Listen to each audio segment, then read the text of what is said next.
Negara Indonesia sebagai negara agraris melahirkan keberagaman, keseragaman budaya yang bersumber dari peradaban masyarakatnya. Fenomena ini sangat menarik, karena setiap etnik atau suku bangsa memiliki karakteristik tersendiri seperti bahasa, kesenian, kepercayaan, kesusastraan, termasuk pemukiman dan perumahannya. Hal ini merupakan pusaka yang tak ternilai harganya yang diwariskan secara turun-temurun oleh leluhur mereka dari generasi ke generasi.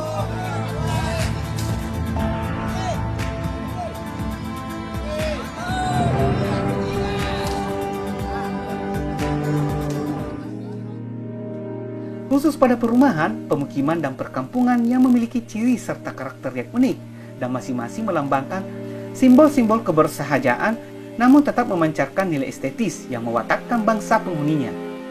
Perumahan yang dimaksud berarti bangunan tempat tinggal, sementara pemukiman merupakan proses cara bermukim, dan perkampungan itu sendiri berarti bermukim yang hidup secara berkelompok. Tempat hunian mereka pada umumnya bangunan kayu berpanggung yang dibangun berdasarkan ritual-ritual yang bersumber dari tradisi adat istiadat setempat. Kemampuan membangun atau mendirikan rumah memiliki tata cara yang khas pada setiap suku yang terkadang bersifat spiritualitas dan kosmologis. Hal tersebut dilakukan atas dasar pemenuhan terhadap ritual-ritual yang diwarisi dari orang tua dan leluhurnya.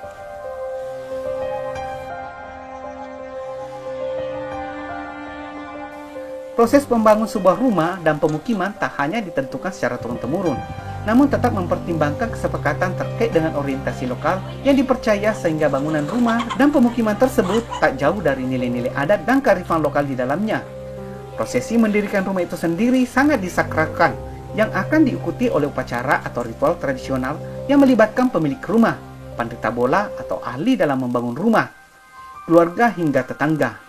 Makna dari mendirikan rumah dalam tradisi kuno masyarakat Bugis sebagai manifestasi dari alam yang menjadi siklus kehidupan manusia, tempat di mana manusia dilahirkan, dibesarkan, menikah, berkeluarga, hingga meninggal dunia.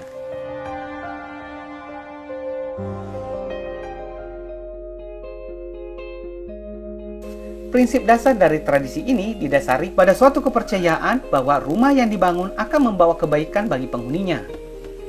Tradisi yang sangat tradisional ini merupakan pengaruh kepercayaan sebelum agama Islam masuk dan berasimilasi dengan budaya masyarakat Bugis. Umumnya, kepercayaan masyarakat berpegang teguh pada tradisi yang diwariskan leluhur dengan pijakan keyakinan animisme yang bertumpu pada Dewata Sewai sebagai manifestasi ketuhanan. Tradisi ini menjadi spirit bagi masyarakat yang nantinya akan melebur dalam keyakinan Islam saat agama Samawi ini mulai menyebar di kalangan suku Bugis. Dalam kepercayaan Bugis, manusia bagian tak terpisahkan dengan alam. Alam diperlakukan sangat terhormat sebagai personality yang memberi nilai manfaat tak terbatas bagi kelangsungan hidup umat manusia. Alam tak hanya dimanfaatkan tanahnya untuk bertani, beternak, bertambak, untuk pemenuhan kebutuhan pangan. Tapi alam juga menyediakan materinya untuk pemenuhan kebutuhan sandang seperti untuk membangun rumah. Alam menyediakan pohon yang digunakan untuk tiang dan balok-balok rumah.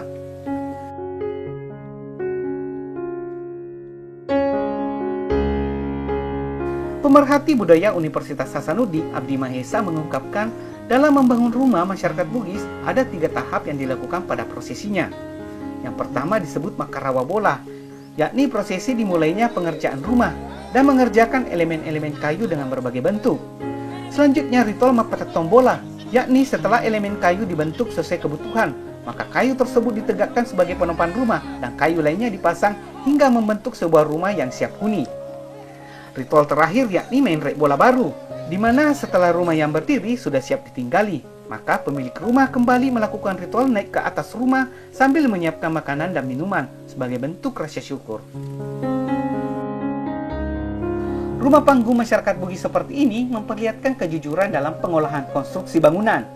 Aliri atau tiang-tiang rumah terkonstruksi lepas pasang dengan pasak-pasaknya atau disebut pattolo, di mana metode ini merupakan jenis konstruksi yang dikembangkan dari sistem takikan dan ikatan. Aliri dan pattolo saling terangkai dan terhubung satu dengan lainnya, hingga membentuk konstruksi yang ringan. Konstruksi yang ringan inilah memudahkan pemilik rumah untuk membongkar dan dipasang kembali, agar rumah dapat dipindahkan dan digeser sesuai kebutuhannya.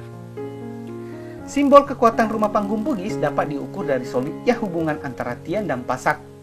Tiang akan menjadi pusat penyaluran dari berat beban rumah, langsung ke dalam tanah melalui palangga atau aliri. Sementara pasak berfungsi menerima berat beban lantai rumah yang selanjutnya akan diteruskan ke tiang.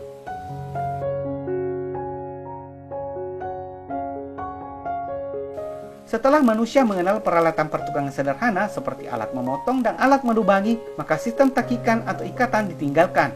Rumah-rumah panggung pun mengalami perubahan dengan tiang pasak, di mana tiang dilubangi sesuai dengan ukuran dimensi dan pasaknya. Jadi rumah Bugis itu adalah arsitek yang memiliki namanya rakyang, namanya alembola, namanya awasau. Ini terdiri dari kayu, jadi bukan batu, bukan semen seperti sekarang. Ya. Arsitek rumah yang seperti ini, yang rumah Bugis seperti ini, inilah yang bisa dipindahkan. Kalau sudah menjadi rumah batu, sudah ditanam di situ yang paten, itu tidak pernah lagi diangkat-angkat.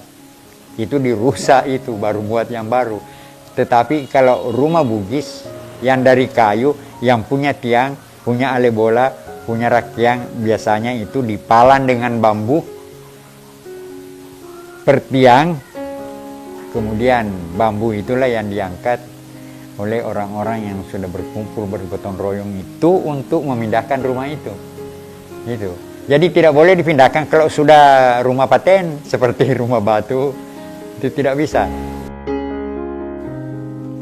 Setiap rumah panggung masyarakat Bugis dibangun berdasarkan sistem struktur dan konstruksi yang ramah terhadap alam, agar tercipta tata bangunan yang kuat dan bisa bertahan lama dan dapat pula menjadi warisan secara turun-temurun. Selain itu, dengan konstruksi berpanggung, yang mana rumah-rumah etnik Bugis tidak memiliki pondasi bangunan dan tidak menyatu dengan tanah, maka rumah-rumah tersebut cenderung bebas dari bencana alam seperti banjir dan gempa bumi.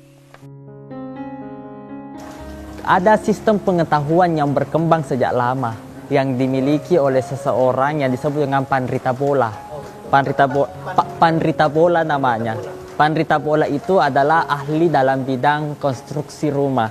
Jadi kebanyakan kita lihat rumah-rumah Bugis itu tidak memiliki pondasi, tidak memiliki ada batuan yang menjadi penyangga.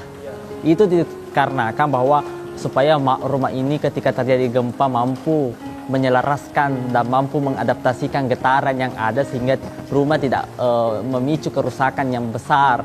Dan yang kedua itu agar ketika terjadi banjir, tiang dari rumah itu tidak tenggelam ke bawah, makanya tidak menyatu dengan tanah.